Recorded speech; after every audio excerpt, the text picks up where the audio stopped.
So for my dance appreciation project, I wanted to do the evolution of tap dance into musical theater.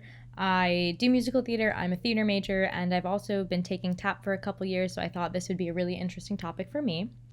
I'm Brie Wolfe, by the way.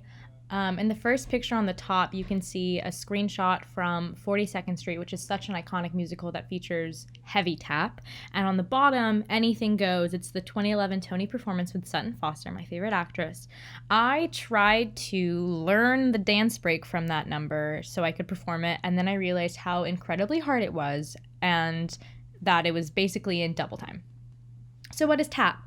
Tap is a form of dance characterized by using sounds of tap shoes striking the floor as a form of percussion. As you can see on the shoes, they have metal taps on the heel and on the ball of the foot, and that's what they strike on the floor. There are actually two types of tap dance. There's rhythm or jazz tap, which is more focused on the way a dance sounds. They use the tap shoes as more of a percussive musical instrument rather than for aesthetic purposes. So they kind of use it similarly to playing the drums. Broadway tap is more focused on the way a dance looks, and this is what I personally associate tap with. Broadway, big show dazzling numbers, and they incorporate more arm movements, artistic body movements, and movements across the floor. A brief history of tap dance: there is no distinct origin, but rather an infusion of multiple dances. This is why I call tap dance, and many others also call it, the quintessential American melting pot of dance. It's influenced by West African tribal dances, which feature percussive dancing through rhythmic shuffling of feet, clapping of hands, and patting the body.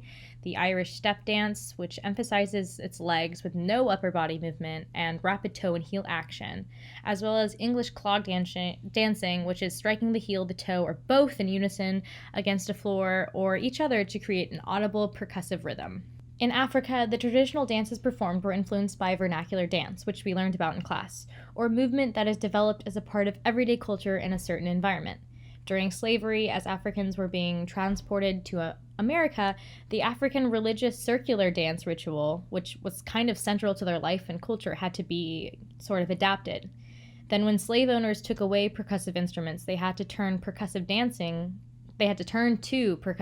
to express themselves. The African Juba dance was distinguished by rhythmic shuffling of feet, clapping of hands, and patting the body. Notably, William Henry Lane was one of the first black performers in the U.S. to play on stage for white audiences and the only one of the era to tour with a white minstrel group. Hence, he coined the name Master Juba. Next, I'll go into the incorporation of the Irish jig and Irish clog. These are just characteristics of what were kind of pulled from these two dances and melded into tap dance. So for the Irish jig, they used intricate leg movements and fast footwork in jigs and reels, and it was done with toes and heels of hard shoes.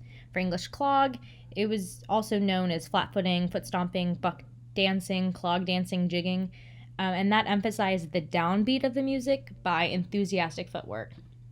Tap dance didn't become a stage dance until the rise of the minstrel show in the late 1800s.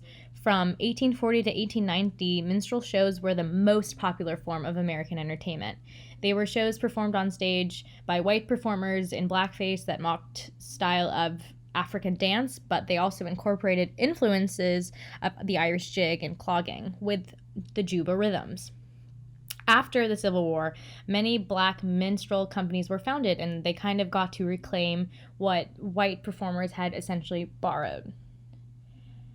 Vaudeville were a variety of entertaining acts that combined acting, singing, and dance. These happened after minstrel shows kind of fell into a decline. This is kind of when the term tap became popular. Around 1902. The modern tap shoe featuring metal plates called taps on the heel and toe also came into widespread use at this time. Vaudeville opened up opportunities for black performers, though racism still persisted, and at this time tap was the most popular of all stage dances from 1920 to 1935, which was like the peak of the Harlem Renaissance, and some people also call it Black Broadway. Some big performers at this time were Bill Bojangles Robinson, who you can see in this picture with Shirley Temple later on, John W. Bubbles, and the Nicholas Brothers. Robinson was lauded for his clean footwork, and he set standards for his intricate foot patterns. Bubbles brought tap down from the toes by slamming his heels against the floor like a drummer. And then the Nicholas brothers were all about flash techniques, jumps, splits, and insane acrobatics. We start to see tap incorporated in Hollywood and film, and tap dance sequences became staples of movies and televisions throughout the 1930s to the 50s. Some notable stars that I think most of you have heard of: Shirley Temple, Vera Ellen, Gene Kelly, and of course Ginger Rogers and Fred Astaire. There's a picture of them at the bottom. I don't know if you guys know this, but there's actually a video of them tapping on roller skates, which I think is so insane. Otherwise, tap all kind of disappeared from the mid-1950s until the early 1970s in the US. But then we saw a tap revival on Broadway in the 1970s, and we saw shows like The Wiz, Sugar Babies, like I mentioned way before the beginning of this presentation, 42nd Street, Sophisticated Ladies, The Tap Dance Kid. Exposure on film, Broadway, and dance halls kind of helped bring awareness of tap and made it a true form of art through its gained new audiences and new respectability in the dance world. And that is where we transition into Broadway tap. Like I said, I was going to teach you that tap number, and I simply cannot. So I'm just going to go ahead and teach you some basic tap steps. Rather than just read them out, I'm going to show you firsthand.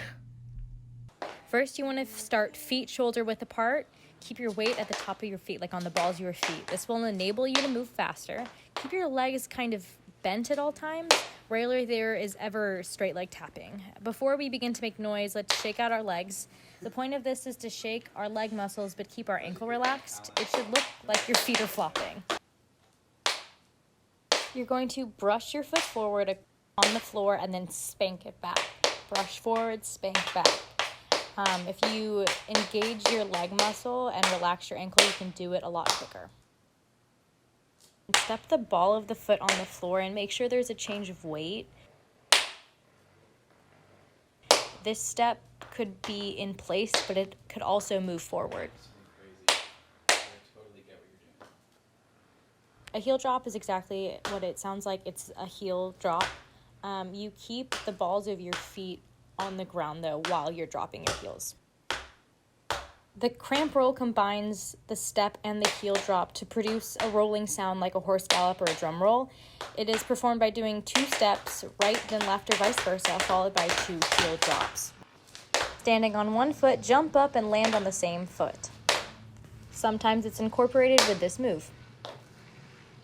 Standing on one foot, jump up, but land on the other foot.